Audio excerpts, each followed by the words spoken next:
How's it going, fam? Welcome back to Erica's EDC, and today we are checking out a whole bunch of new gear that has come in for the channel yet again. We are very blessed. Guys, we are in the truck again today. I have a whole bunch of new items, and I want to share them with you guys. A lot of people have been asking why I film in the truck so often. I just like it. I don't know. My truck came with a GoPro mount, so I just use it. Also, the lighting in my room is horrible, so I try to not film as much in there. I don't know, change of scenery. Does it matter? The truck is cool. It's chill. Let's check out some of these new things that came in. Huge shout out to Jesse, the heart of the channel. He is the one that literally buys everything for us. Unless we're talking about the fixed blades and such that makers make and send in for testing, Jesse provides everything. Okay, let's check this out first. So this is the Spyderco Para 3, however, it's from, oh boy, it's Knife Center, right? No? Knives ship free? Why can't I ever remember anything?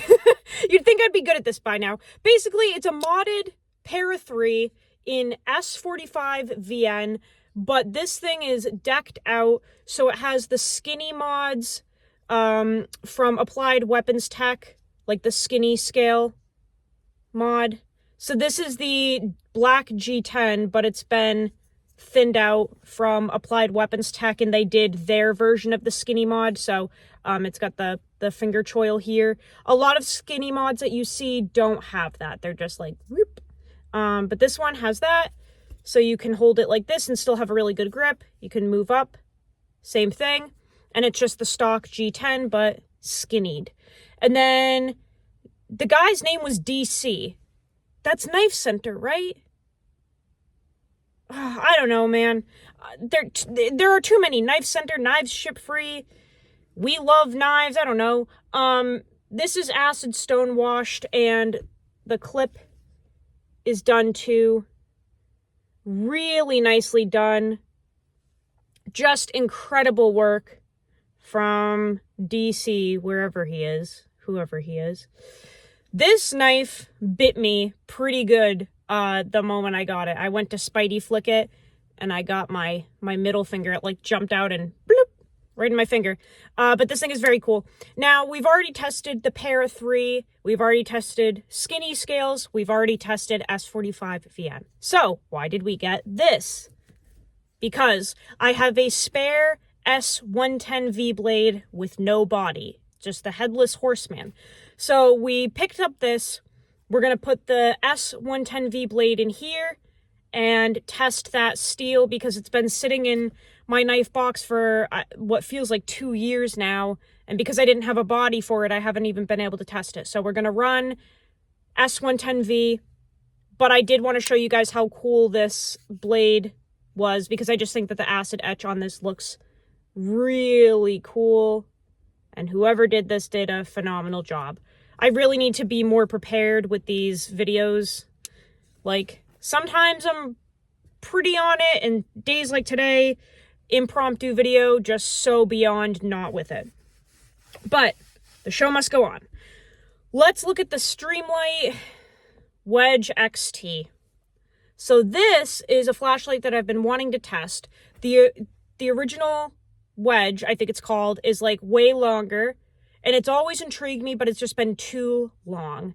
So then they made the little dude, and we picked it up. I'm going to test it. I've been carrying it for the past few days. It's very cool. Not the biggest fan of the tail switch because obviously if you don't use the lockout mode, this thing is on in your pocket. But the lockout mode works very well, comes with a cool pocket clip, deep carry. I put the Be No One bead on there in black from Nice Guy Machine Company. And yeah, it's a really cool light so far. It's pretty small, nice and thin. Kind of fits in your pocket just like a pocket knife. Rechargeable. What I do have on here are the Rips Garage Tech skins. So these are Cordura little sticky things that you can put on basically anything. Rips Garage Tech makes them for a whole bunch of things. Flashlights, different knife models like the Para 2, the Paramilitary 2, the Para 3, like Civivi knives, Chris Reeve knives. They're literally, it's almost like skateboard grip tape, but Cordura, it's like grippy but softer. It's not sandpaper-esque. But you just stick them on there and you can personalize your gear. And I chose orange because I love orange and I thought it looked kind of cool with the coyote. Also, you know, if I drop it in the woods or something, I will be able to see it. But they're super neat. So Rips Garage Tech skins. Very, very cool. I have another pair coming in from them for my regular Para 3 and their camo, so they're really neat. But we'll see how those hold up as well, because they're kind of a new item that has hit the market, and a lot of people seem super curious about them. These ones Jesse bought for the light, because Jesse bought the flashlight. But the Para 3 ones are courtesy of Rips Garage Tech, and they are on the way. So those will be cool. But yeah, just a really neat little addition to the flashlight. It's kind of tricked out now. I really like that. You guys know I love orange. And then we have some leather work that I am going to test from Hitch and Timber. We have a whole bunch of stuff here. So, you guys know I love Michael Richter's leather work. He is the best leather worker in the world, and he is my favorite. However, I have so many slips from Michael Richter, it's actually disturbing. And as far as I know, he doesn't make a ton of these belt loop deals. He does more like pocket slips. So when these were on Hitch and Timber, I thought that they would be really cool to try out. So we have two different types here. This is the proper belt sheath, and I believe it's named after like the Benchmade Proper, and it fits knives that are also of that size. Basically, you know, Sodbuster Jr. sized knives, and it's just a cool little belt sheath with a button. I think it's really classy looking. That way, if you are someone who is flipping upside down in your day-to-day life, your stuff maybe won't fall out. I don't think it would anyway, but just for good measure, really like that. And then we have the Solo belt sheaths, and there are actually 3 different sizes, which are really cool. Actually, before I move on to that real quick, they do make a larger size of this, and it's called the Buck belt sheath, I believe, and it's just something that could fit a Buck 110, but they make a few different sizes of those as well for different size buck knives. Like, basically, Hitch and Timber, in essence, they make a whole bunch of leather slips and sheaths and essentially whatever you would need a leather sheath or slip for, they probably make something for you. So these are the Solo belt sheaths. We have 3 different sizes. The smallest size, which is this little guy right here, will fit like a Victorinox Cadet, any small traditional knives, maybe like a medium Stockman, anything like that. Really nice little size there. And then when you go up a size, we have this medium one here. And this fits my Victorinox Super Tinker. So those kind of thicker Swiss Army knives fit perfectly into this size. And then the largest size is for like a full-on folding knife, a multi-tool, anything like that. So in the largest size I have, if I can get it out, the Leatherman Rebar, which you can tell these just came in because they're breaking in. Leatherman Rebar in that largest size, and it fits very, very well. Like I said, they just came in, so they're, you know, kind of still breaking in, but this will fit a Victorinox Spirit X. It will fit probably like a Spyderco Para 2 if you want to take the clip off and run it in a belt holster. I actually really like this too because if you are not someone who is doing gymnastics in their day-to-day life, or, you know, working under cars or something like that, and you can run a belt sheath without a button flap, this is a great option.